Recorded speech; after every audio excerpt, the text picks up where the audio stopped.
Students और सबको प्रणाम नमस्कार। और मुझे पता है कि ये वाला टॉपिक बच्चों को थोड़ा परेशान करता है, लेकिन इसमें परेशानी वाली चीज़ है नहीं। अगर आपका कंसेप्ट क्लियर हो जाता है फिर तो आप किसी भी तरह के डाउट्स हों स्ट्रेट लाइन के उसको सॉल्व करने की एफिशिएंसी बन जाएगी। हिंदी मीडियम इंग्लिश मीडियम वाले दोनों बच्चे पूरा वीडियो ध्यान से देखें और मेरी कोशिश रहेगी दोनों मीडियम्स वाले बच्चों को कंसेप्ट क्लियर कराना। और मैंने जो देखा है अधिकांश लोग क्या करते हैं कि डायरेक्ट बच्चों को फॉर्मूला बता दिया और उसके बाद सवाल करना चालू किए। इस तरह से आप किसी भी चैप्टर में महारत हासिल नहीं कर सकते, वो कॉन्फिडेंस नहीं ला सकते कि हम चाहे आईआईटी लेवल का क्वेश्चन हो उसको भी सॉल्व कर सकते हैं। तो देखो, सबसे पहले ये वाला फॉर्मूला ऐसा है कि इससे 90% स्ट्रेट लाइन के क्वेश्चन सॉल्व होते हैं। स्ट्रेट लाइन की टोटल 9 फॉर्म रहती हैं, तो इसमें से एक फॉर्म ये है 1 पॉइंट एंड स्लोप फॉर्म, और सारी फॉर्म अधिकांश फॉर्म इसी से बनी है। ये बता रहा हूँ कि ये फॉर्मूला बना कैसे है। अगर ये चीज़ क्लियर हो जाती है तो फिर सवाल करना आसान काम हो जाता है। और जब भी कोई भी फॉर्मूला हम निकालेंगे तो एक वेरिएबल पॉइंट हमें अपनी तरफ से लेना पड़ता है एक्स वाई, ठीक है। वेरिएबल पॉइंट बिना तो रास्ता आ ही नहीं सकता, पाथ आ ही नहीं सकता, कंडीशन बनी से नहीं सकती। इस वेरिएबल पॉइंट से जैसे वेरिएबल पॉइंट स्ट्रेट लाइन पे चल रहा है तो स्ट्रेट लाइन की इक्वेशन आ जाएगी, ठीक है। ये 2 परपेंडिकुलर ड्रॉ कर दो। सपोज दैट ये एक्स एक्सिस से थीटा एंगल हमेशा एक्स एक्सिस के साथ लिया जाएगा, एंटी क्लॉकवाइज डायरेक्शन में लिया जाएगा। एंटी क्लॉकवाइज डायरेक्शन का मतलब होता है घड़ी की विपरीत दिशा, ओके। तभी उस एंगल को पॉजिटिव एंगल बोलेंगे, ठीक है। फिर ये एक परपेंडिकुलर ऐसे ड्रॉ कर दो एल एम एन, ठीक है। अब आप लोग मेरे को ये बता दो कि जितना एंगल यहाँ होगा उतना ही एंगल यहाँ होगा, करस्पॉन्डिंग एंगल्स है ना। इस वाले ट्राइंगल में पी एन डिस्टेंस देना, यहां से यहां तक की डिस्टेंस है ये x1, यहां से आप लिख देता हूं, चलो यहां से यहां तक की डिस्टेंस है ये x, और ये यहां से यहां तक की डिस्टेंस है, सब लोग जानते हैं हॉरिजेंटल। जैसे कोई पॉइंट है तो ये हॉरिजेंटल डिस्टेंस कितना चल रहा है x को बोलते हैं एब्सिसा, y को ऑर्डिनेट, भुज और कोटि। तो यहां से यहां तक की डिस्टेंस x होगी कि नहीं, और ऊपर वर्टिकल ये कितना होगा y, ओके। ऐसे ही इस पॉइंट के लिए यहां से लेके यहां तक डिस्टेंस, भाई कोऑर्डिनेट बनाते हैं तो ऐसे ही देखते हैं ना कि ये x1 चल रहा है हॉरिजेंटल, y1 चल रहा है ये ऊपर। तो अब मेरे को जो बता दो PL कितना होगा, ठीक है, या इधर आ जाओ AN कितना होगा। AN देखो AN होगा ये यहां से यहां तक कितना है ये y1, और ये NP है कितना y के इक्वल। तो ये बताओ ये y1 माइनस y होगा कि नहीं होगा, यस। ये पूरी हाइट है y1 के इक्वल, ये है y के इक्वल, तो ये y माइनस y1 होगा। और ऐसे ये यहां से यहां तक ये पूरी डिस्टेंस है x1 और ये है x, तो ये x1 माइनस x ये होगा। तो अब हम यहाँ फॉर्मूला लगा रहे हैं tan थीटा का परपेंडिकुलर अपॉन इस वाले ट्रायंगल में an अपॉन pn। an है हमारा y1 माइनस y, pn है हमारा x1 minus x, tan theta equal to, ऊपर नीचे माइनस कॉमन ले लो तो y माइनस y1 और x माइनस x1 ये कैंसिल आउट हो गया, और इसको इधर ले आओ तो tan theta x minus x1 y minus y1। tan theta को बोलते हैं slope of the straight line, okay, या ग्रेडियंट, हिंदी में प्रवणता कहते हैं। और इसी प्रवणता का नाम m रख दिया जाता है ये y माइनस y1। तो ये तुम्हारा फॉर्मूला प्रूफ हो गया। इसको पहले लिख दो y minus y1 equal to M X minus X one. तो यहाँ पे ये सारी चीज क्लियर हो जाना चाहिए। x1/1 लाइन का पासिंग पॉइंट है जो आपको दिया जाएगा, और नहीं दिया जाएगा तो पता लगा लो कैसे भी। अब कैसे पता लगाएंगे? वेल, क्वेश्चन चालू करते हैं, एक्सरसाइज चालू करते हैं 14A। तो यहाँ तो ये क्लियर हो जाना चाहिए कि जब भी हम ये फॉर्मूला लगाएंगे तो इसके लिए एक पॉइंट का पता लगाओ और एक्स एक्सिस के साथ ये लाइन कितना एंगल बना रही है इसका पता लगाओ, फॉर्मूले में वैल्यू रख दो। तो ये एम माने क्लियर हो गया स्लोप ऑफ टेंजेंट, एम माने टेन थीटा होता है। ये फॉर्मूला कैसे बना है ये क्लियर हो गया होगा आप लोगों का। अब हम एक्सरसाइज चालू करते हैं। देखो, पैरेलल लाइन निकालनी है और ज्योमेट्री में कोशिश करो डायग्राम बन जाए, चाहे रफ डायग्राम हो। कैसे? एक लाइन एक्स एक्सिस के पैरेलल है, ठीक है, जो गई, और इसकी डिस्टेंस है 7 यूनिट, यहां से लेके यहां तक। तो मैंने आप लोगों को क्या बताया, इसकी इक्वेशन निकालनी है, तुम्हें समीकरण ज्ञात करना है। तो दो चीजों का पता लगाओ कि किस पॉइंट से पास हो रही है। तो देखना ध्यान से, ये पॉइंट 07 होगा ना क्लियर, पॉइंट का रट्टा खत्म। फिर उसके बाद ये देखते हैं कि ये लाइन एक्स एक्सिस के साथ कितना एंगल बना रही है। ये लाइन एक्स एक्सिस के पैरेलल है, तो एक्स एक्सिस से थीटा कितना बनाएगी? 0। बस दो चीज लिखना है, पॉइंट हो गया हमारा 07 और एंगल हो गया हमारा 0 डिग्री। ओके, फॉर्मूले में रखिए बाई माइनस ये x1 है, ये y1 है, by minus y1 tan 0 degree और x माइनस x1 0। ओके, तो बाई माइनस 7 tan 0 की वैल्यू 0 होती है, 0, x माइनस 0, तो Y minus 7 equal to 0, Y equal to 7। ये आ गई तुम्हारी एक्स एक्सिस के पैरेलल लाइन, जो एक्स एक्सिस से कितनी डिस्टेंस पर हो? 7। अब शॉर्ट में कंपटीशन में मान लो क्वेश्चन आ जाता है, तो एक्स एक्सिस के पैरेलल लाइन बाई एक्सिस को कट करेगी, तो सीधा सीधा Y equal to 7, Y equal to अगला क्वेश्चन जैसे डायरेक्ट भी लिख सकते हैं, एक्स एक्सिस के समानांतर रेखाओं के समीकरण ज्ञात करो जिनकी इनसे दूरियां 7 हैं, तो बाई कीजिए, यहाँ 7 आ जाएगा। -5 है तो यहाँ -5 आ जाएगा, P है तो यहाँ P आ जाएगा। ओके, जो डिस्टेंस होगी वो आ जाएगी। अब दूसरा सवाल है कि बाई अक्ष के समानांतर निकालो। तो देखो, मैं उसको भी यही कर देता हूं, क्वेश्चन नंबर 2। x 30 वाला पॉइंट इधर होगा क्या? नहीं, ये वाला होगा, पॉइंट का रट्टा खत्म, पॉइंट मिल गया हमें। इसके बाद एंगल देखेंगे, ये बाई अक्ष के समानांतर है, तो बाई अक्ष से 90, एक्स अक्ष से 90 डिग्री का कोण बनाएगी कि नहीं बनाएगी? जी हमेशा ध्यान रखना, एंगल हमेशा एक्स अक्ष के साथ निकालना है। ओके, तो अगर कोई रेखा बाई अक्ष के समानांतर होगी तो एक्स अक्ष से 90 डिग्री का कोण बनाएगी, तो एंगल भी हो गया।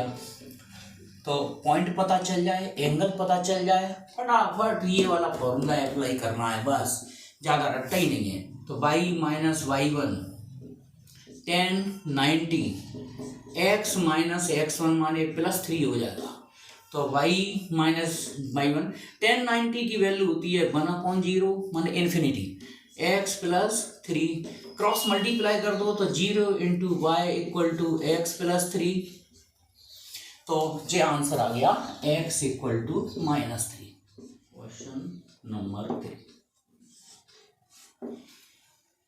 उन रेखाओं के समीकरण ज्ञात करो जो मूल बिंदु से होकर जाती हैं, एक्स अक्ष के साथ क्रमशः ये कोण बनाती हैं। तो देखो, कोई रेखा अगर मूल बिंदु से होकर जाएगी तो इसका मतलब यहां से होकर जाएगी, और एक्स अक्ष के साथ 45 डिग्री का कोण बनाएगी। तो आपको ज्यादा माइंड नहीं लगाना, हर सवाल में मैंने क्या बोल दिया, पॉइंट बताओ, किस पॉइंट से जा रही है ये लाइन? 0 0 से। मूल बिंदु ओरिजिन है ना, ओरिजिन से जा रही है तो 0 0 पॉइंट हो गया। और एंगल कितना है 45। तो इसी दूसरे फॉर्मूले के बारे में सोचना ही नहीं, अभी रख दो वैल्यूज में। बाई जी x1 है, जी y1 है, जी एंगल है, वैल्यू रख दो। By minus 0 tan 45 x minus 0। तो y इक्वल टू tan 45 की वैल्यू 1, x माइनस 0 माने x ही हो जाएगा, y इक्वल टू x। ये स्ट्रेट लाइन की इक्वेशन आ गई। हमेशा कोशिश किया करो आंसर जनरल फॉर्म में लिखा करो, A X plus B Y plus C equal to 0 की फॉर्म में। तो इसका आंसर हम ऐसे भी लिख सकते हैं x minus Y equal to 0। Okay, चलो अब आता है क्वेश्चन नंबर। अब बेटा एंगल चेंज कर दिए तो tan 120 डिग्री की वैल्यू -√3, tan -60 की वैल्यू -√3, फॉर्मूले में रख दोगे 0.00 ही रहेगा, आंसर आते चले जाएंगे। ओके, कोई प्रॉब्लम नहीं होना चाहिए अब, है ना। अब आता है क्वेश्चन नंबर 4। तो बेटा सारे डाउट्स खत्म हो जाना चाहिए। स्ट्रेट लाइन की इक्वेशन निकालना है, आप पॉइंट पता लगाओ एक्स एक्सिस के साथ, एंगल एंटी क्लॉकवाइज डायरेक्शन में, और थीटा की वैल्यू m माने tan थीटा, स्लोप हिंदी में इसको प्रवणता कहते हैं, इसको क्या बोलते हैं, स्लोप ऑफ टेंजेंट या प्रवणता। तो प्रवणता और एक बिंदु का पता लगाओ और आंसर आ जाएगा तुम्हारा। अब देखो चौथा लिखा है, उस रेखा का समीकरण ज्ञात करो जो x अक्ष के समानांतर है। ठीक है, ये x अक्ष के समानांतर हो गई और किस बिंदु से होकर जा रही है, 4-7 से होकर जाती है। 4-7 पॉइंट कहीं भी ले लो, रफ डायग्राम है ये। तो तुम्हें ये पता है कि ये पॉइंट तो उन्होंने क्लियर दे दिया, 4-7, ठीक है। x अक्ष के समानांतर है तो x अक्ष के साथ कोण कितना हो जाएगा, 0, रख दो ये दोनों वैल्यू इस फॉर्मूले में। तो y minus y1 plus 7 tan 0 degree, x minus 4 तो y प्लस 7, ये 0 हो गया इधर का, तो ये आंसर आ गया। लो, नो डाउट्स। चलो धीरे धीरे सारे डाउट्स खत्म हो जाएंगे, स्ट्रेट लाइन की प्रॉब्लम्स जो आ रही हैं वो सब खत्म हो जाएंगी। और हमने आपको बताया कि आपके 90% क्वेश्चंस इस फॉर्मूले से सॉल्व होते हैं।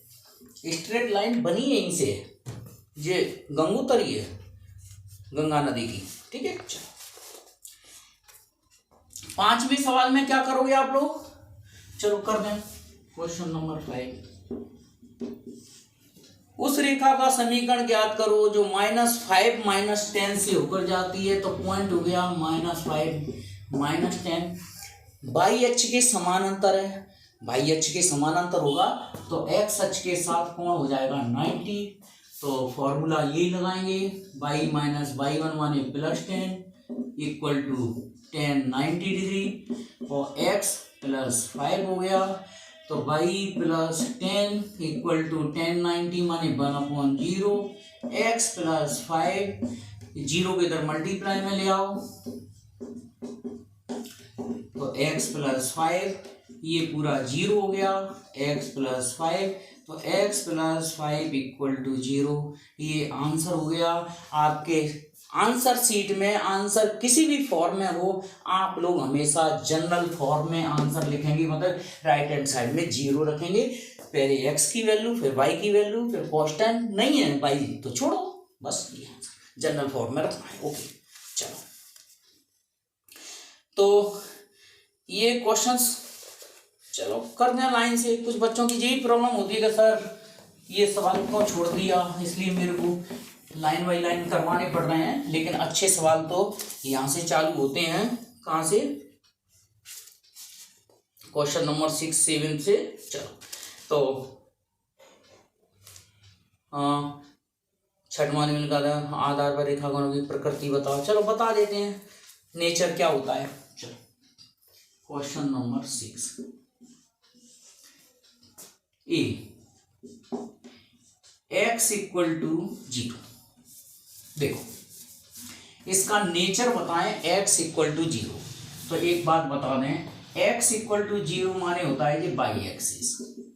ओके, बाई एक्सिस पर हमेशा x 0 होता है। तो x इक्वल टू 0 माने बाई एक्सिस। बाई एक्सिस की भी इक्वेशन निकाल सकते हो, जब टाइम मिलेगा तो बताएंगे। चलो, b Y minus A equal to 0, इसमें क्या नहीं है बेटा, x नहीं है, तो जो नहीं है उसके ये पैरेलल हो जाएगी, पैरेलल टू x एक्सिस।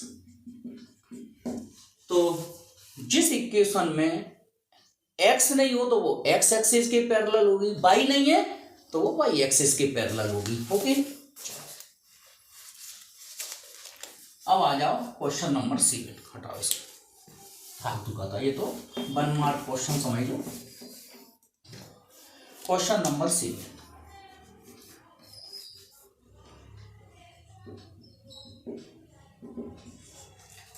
उस सरल रेखा का समीकरण ज्ञात करो जो मूल बिंदु से होकर जाती है, दोनों अक्षों से समान कोण बनाती है। बहुत ज्यादा इंपॉर्टेंट क्वेश्चन है, अच्छा सवाल है।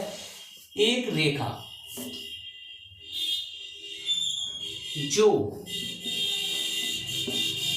मूल बिंदु से होकर जाती है, तो मूल बिंदु से होकर जाएगी माने यहां से जाएगी, दोनों अक्षों के समान कोण बनाएगी, बिल्कुल सेंटर से होकर जाएगी, है ना। तो लाइन ऐसे भी हो सकती है। अब कोई ये भी कह सकता है कि सर लाइन ऐसे भी तो जा सकती है, बिल्कुल सही कह रहे हो आप, ऐसे भी जा सकती है, ठीक है। बस पॉइंट आपका एक ही रहेगा पहली कंडीशन में 0 0, और फर्स्ट कंडीशन में एंगल होगा 45, ये थीटा 45 का। सेकंड कंडीशन में एंगल हो जाएगा 135,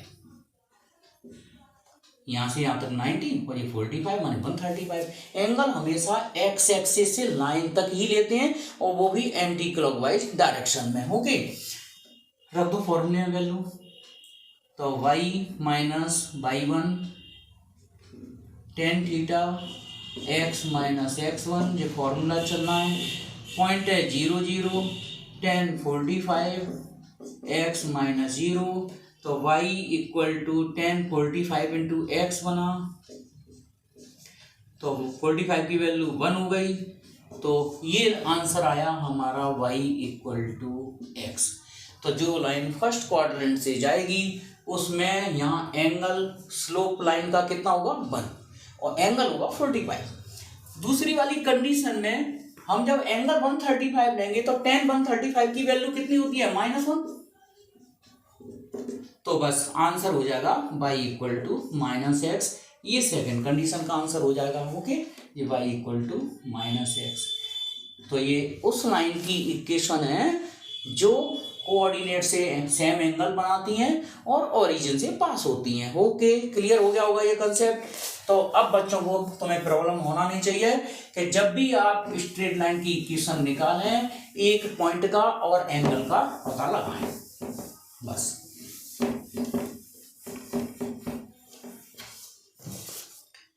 अब आता है क्वेश्चन नंबर 8।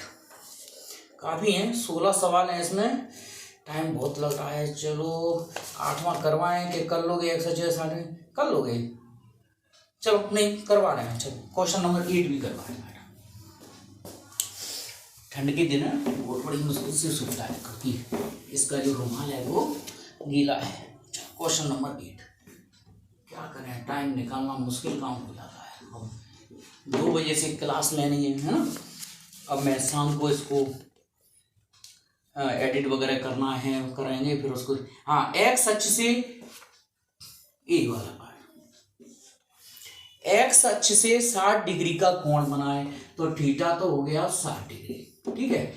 और बाई अक्ष के साथ -3 का अंतःखंड काटे, तो अगर इसका डायग्राम बनाएंगे तो ये ऐसे बनेगा, -3 माने बिलो ऑफ ओरिजिन, तो ये पॉइंट हो जाएगा 0 -3, एंगल हो गया 60 डिग्री। बस कुल मिला के हमें पॉइंट और एंगल से मालूम है करना है कि एंगल पॉइंट हो गया इसका 0 -3, बाई एक्सिस पर जो पॉइंट होगा वो 0 -3 होगा। फॉर्मूले में रख दो, आंसर आ जाएगा। ओके, y माइनस y1 माने +3 tan 60 डिग्री और x माइनस 0 लग रहा है। सिंपल लग रहा है आप लोगों को, ऐसे ही लगेगा स्ट्रेट लाइन, कोई हैवी नहीं है, बस कंसेप्ट आपके स्ट्रॉन्ग हो जाना चाहिए। और कंसेप्ट स्ट्रॉन्ग जब भी होते हैं जब आपका फॉर्मूला ड्राइव किया जाता है। ओके, tan 60 डिग्री की वैल्यू √3। कई बच्चों को जो वैल्यूज याद नहीं रहती, आप टेबल याद करिए भाई, और आप याद फटाफट काम कर लेंगे। तो इसको इधर ले आओ, या ऐसे लिख दो √3x माइनस का y माइनस 3, या इसका answer finally √3x minus y minus 3 equal to 0। ये जनरल फॉर्म में आंसर लिखना है हर सवाल का। इसका सेकंड पार्ट अब कर सकते हो। सेकंड पार्ट में क्या है, चलो मैं इसी का सेकंड पार्ट यहीं कर दूं। ये भी एक्स अक्ष के साथ -60 डिग्री का कोण बनाती है। कोण का पता लगाओ, पॉइंट का पता लगाओ। बाई अक्ष से साथ 3 का अंतःखंड काटती है, माने ऊपर हो जाएगा ये पॉइंट, तो ये पॉइंट हो जाएगा 0 + 3। बस फॉर्मूले में वैल्यू रख दो, तो बाई माइनस y1 माने बाई माइनस 3, tan -60 माने माइनस का हो जाएगा, तो ये माइनस का हो जाएगा। ठीक है, और आंसर आपका आ जाएगा कितना, इधर ले आओ √3x प्लस का y माइनस 3 इक्वल टू 0। ये आपका फाइनल आंसर हो जाएगा। इसे हटाओ, जरा सा चेंज करना है। 9वां सवाल चलो यही कर लें, क्वेश्चन नंबर 9।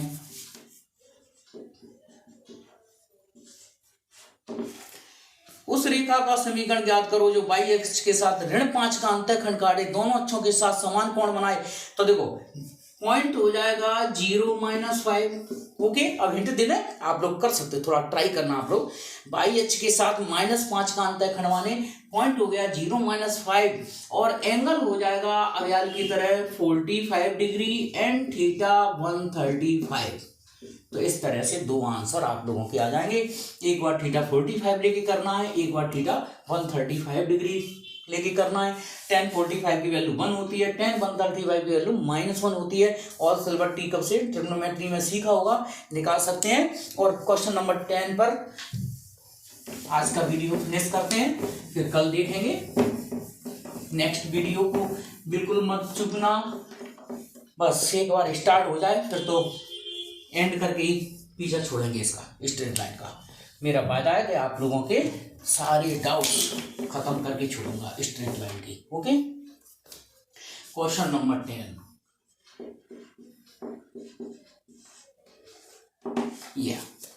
उस रेखा का समीकरण ज्ञात करो, क्योंकि इंडिया का हर स्टूडेंट मेरा स्टूडेंट है, और वो किसी भी कॉम से किसी भी वर्ग से बिलोंग करता हो, मैं गुरु वो मेरा स्टूडेंट है, बस ये नाता है। और मेरी कोशिश है कि वो इतना सीख जाए, अगर वो मैथमेटिक्स सीखना चाहता है तो उसको आगे फ्यूचर में कोई प्रॉब्लम ना आए, और जितनी सफलता वो ले सकता हो 11, 12, 100 में से 100 नंबर, और कॉम्पिटिशन कहीं भी प्रॉब्लम उसको नहीं आना चाहिए। उस रेखा का समीकरण ज्ञात करो जो बाई अक्ष से -3 का अंतःखंड काटे, माने इसमें पॉइंट हो गया कितना, बाई अक्ष से -3 माने 0 - 3 हो गया। क्लियर, पॉइंट 0 - 3 हो गया। एक्स अक्ष के साथ कितना कोण बनाए, theta equal to tan inverse 2/3 का एंगल बनाए। हो गया काम, कोई दिक्कत नहीं है। tan को इधर ले आओ। इनवर्स फंक्शन के बारे में आप लोग 12th क्लास में सीखेंगे, इनवर्स ट्रिग्नोमेट्रिकल फंक्शन ITF। तो यहाँ तो डायरेक्ट उन्होंने एंगल दे दिया tan इनवर्स 2/3। इनवर्स फंक्शन को इधर लाएंगे तो ये ट्रिग्नोमेट्रिक फंक्शन बन जाएगा 2/3। तो आप लोगों को पॉइंट पता चल गया, tan थीटा पता चल गया। tan थीटा माने m की वैल्यू क्या होती है, tan थीटा। फटाफट लाइन की इक्वेशन आ जाएगी। तो equation y - y1 3 tan theta और x - x1 मीन्स 0, और यहाँ tan थीटा की डायरेक्ट वैल्यू रख दी जाएगी 2/3। tan थीटा डायरेक्ट देने का मतलब है जिस स्लोप दे दिया, डायरेक्ट क्या दे दिया, कहाँ मार्कर, चलो क्या दे दिया, स्लोप ऑफ टेंजेंट दे दिया, प्रवणता दे दी डायरेक्ट। tan थीटा की वैल्यू 2/3, तो x - 0, इसको 3 को इधर ले आओ, 3y + 3 2x माइनस 0, तो क्रॉस मल्टीप्लाई कर दिया, 3y प्लस 9 2x, और आंसर लिख देंगे 2x, सब उधर ले जा रहे हैं, 2x माइनस 3y और माइनस 9 इक्वल टू 0। और भैया थोड़ी बहुत प्लस माइनस की कभी कभी जल्दी जल्दी में गलती हो जाती है तो माफ़ कर दिया करो, इतना आप लोग सब जानते हैं। मेरा काम है आपका कंसेप्ट क्लियर करना। मैथमेटिक्स होता है, जरा सी भी एक इधर उधर ध्यान भटका तुरंत प्लस माइनस की मिस्टेक हो जाती है। तो मेरा जो टारगेट है आपका कंसेप्ट क्लियर करना, आपको सवाल करवाने का तरीका आना, और मेरी जहाँ तक सोच है कि आप लोगों को ये डाउट्स खत्म हो गए होंगे कि स्ट्रेट लाइन की इक्वेशन डिफरेंट फॉर्म में दी रहती है, लेकिन हम सारे सवाल अधिकांश इसी फॉर्म से कर सकते हैं। Okay, best of luck. ठीक है।